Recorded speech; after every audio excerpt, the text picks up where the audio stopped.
Hello students, र आज फेरि नयाँ च्याप्टर लिएर आएको छु र आजको टपिक चाहिँ भनेछ ग्रीन रेभोल्युसन। र यो ग्रीन रेभोल्युसन भने चाहिँ मिड 1960s देखि चाहिँ सुरु भएको र त्योभन्दा अगाडि चाहिँ हामीलाई के बुझ्नु जरुरी छ भन्दा चाहिँ इन्डियाज 5 इयर प्लान। र फर्स्ट 5 इयर प्लान चाहिँ कस्तो खालको थियो भन्दा चाहिँ इट वाज एग्रिकल्चरल बेस है।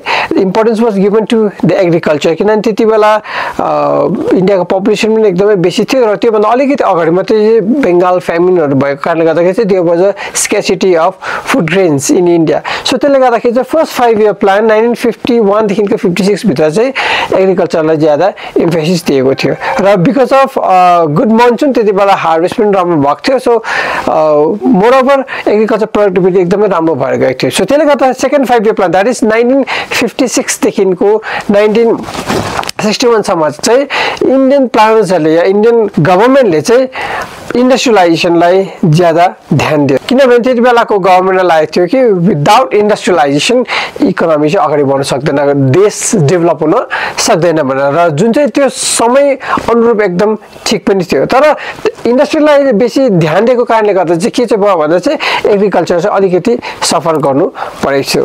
त्यसले गर्दा चाहिँ के भयो भन्दा at the end of second 5 year plan that is 1960s को सुरुमा चाहिँ फुड स्क्यासिटी इन्डियामा एकदमै व्यापक मात्रामा भएको थियो। त्यसले गर्दा इन्डियाले पहिलोचोटि युएसएबाट PL 480 अन्तर्गत विटको इम्पोर्ट पनि गर्नु परेको थियो र यस्तो अवस्थालाई देखेर चाहिँ फेरि थर्ड 5 इयर प्लानमा चाहिँ गभर्मेन्टले एग्रिकल्चरलाई अलिकति ध्यान दिने विचार गर्यो। त्यसले गर्दा चाहिँ गभर्मेन्ट अफ इन्डियाले चाहिँ इन्टेन्सिभ एग्रिकल्चरल डिस्ट्रिक्ट प्रोग्राम लागू गरेको र हामीलाई थाहै छ कि 1965 मा इन्डिया पाकिस्तान वार भएको थियो। त्यसले गर्दा चाहिँ नेक्स्ट 5 इयर प्लान चाहिँ इन्डियाले बनाउन सकेन। सो आफ्टर 1966 चाहिँ हामी के देख्छौँ भन्दा चाहिँ 3 एनुअल प्लान्स, त्यसलाई प्लान हलिडे पनि भन्छ, जुन चाहिँ मैले मेरो पहिलाको भिडियोमा एक्सप्लेन गरिसकेको छु। इन्टेन्सिभ एग्रिकल्चरल डिस्ट्रिक्ट प्रोग्राम धेरै मात्रामा सक्सेसफुल भयो र त्यसको सक्सेसलाई हेरेर चाहिँ इन्डिया गभर्मेन्टले चाहिँ एग्रिकल्चर सेन्ट्रिक प्लान बनायो, जसलाई चाहिँ न्यू एग्रिकल्चर स्ट्राटेजी भनेर भनिन्छ। र यो न्यू एग्रिकल्चर स्ट्राटेजी लागू गरेपछि चाहिँ एग्रिकल्चर प्रोडक्सन यति बिक्न बढेर गयो, यति राम्रो भएर गयो कि यसलाई एउटा रेभोल्युसनको नाम दिएको छ, जसलाई चाहिँ हामी ग्रीन रेभोल्युसन भनेर बुझ्छौँ। अब यहाँ इम्पोर्टेन्ट के छ भन्दाखेरि चाहिँ यो न्यू एग्रिकल्चर स्ट्राटेजी चाहिँ कसरी सुरु गरे, अर्थात् यसको फिचर्सहरू के थियो, यसको क्यारेक्टरिस्टिक्स के थियो, सो त्यो जान्नु एकदमै जरुरी छ। सो पहिलोपल्ट इन्डियामा यो टेक्नोलोजीहरू यो तरिका अपनाएको हो। सो त्यसले गर्दा यदि एक्जामिनेसनमा यदि क्वेसन आयो भने इन्डियामा चाहिँ यो ग्रीन रेभोल्युसन आउनुभन्दा अगाडि चाहिँ एग्रिकल्चर पोलिसिसहरू कस्तो थियो, एग्रिकल्चर सेक्टर कस्तो थियो भन्दा चाहिँ यो जति पनि फिचर्सहरू छ त्यो विहीन थियो, अर्थात् हाम्रो ट्रेडिसनल अप्रोचमा नै एग्रिकल्चरहरू फार्मिङ गर्दै थियो। र आफ्टर न्यू एग्रिकल्चर पोलिसीमा चाहिँ हाम्रो नयाँ तरिकाले एग्रिकल्चर फार्मिङहरू सुरु भयो। सो अब हामी हेरौँ features of new agriculture strategy. So number 1 मा देख्नु हुँदैछ high yielding varieties of seeds. For the very first time Indian एग्रिकल्चरमा चाहिँ हाई यिल्डिङ भेराइटिज अफ सिड्सहरू चाहिँ युज भएको थियो। यसको मतलब के हो भन्दा चाहिँ यस्तो खालको अन्नहरू, यस्तो खालको बीजहरूको चाहिँ रोपन भयो जसले चाहिँ प्रोडक्टिभिटी एकदमै बेसी बढाएर लग्यो।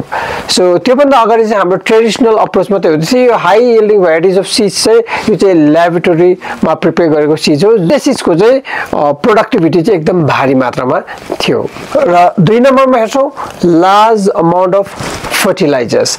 अब यो जुन चाहिँ high yielding varieties of seeds थियो यो चाहिँ ल्याबोरेटरीमा प्रिपेयर भएको कारणले गर्दाखेरि चाहिँ यसको लागि चाहिँ फर्टिलाइजर्सहरू पनि भारी मात्रामा युज गरेको थियो। योभन्दा अगाडि इन्डियामा फर्टिलाइजर्स एकदमै युज गर्थेन र from this period fertilizer were use extensively. Next peculiar feature हामी न्यू एग्रिकल्चर स्ट्राटेजी के देख्छौँ भन्दा चाहिँ एडुकेट वाटर सप्लाई। अब यो फर्टिलाइजर्स जुन चाहिँ पनि छ त्यो एकदम कन्सन्ट्रेटेड फर्ममा हुन्छ र यसलाई चाहिँ डाइल्युट गर्नको लागि चाहिँ पानीको एकदम भारी मात्रामा आवश्यकता थियो। सो त्यसले गर्दाखेरि हामी के देख्छौँ भन्दा चाहिँ वाटर सप्लाई पनि एकदमै बेसी मात्रामा बढेर गएको थियो र यति बेला इरिगेसन वर्कहरू धेरै मात्रामा भएको थियो, क्यानल पम्प सेट्स भारी मात्रामा इस्टाब्लिसहरू गर्नु परेको थियो।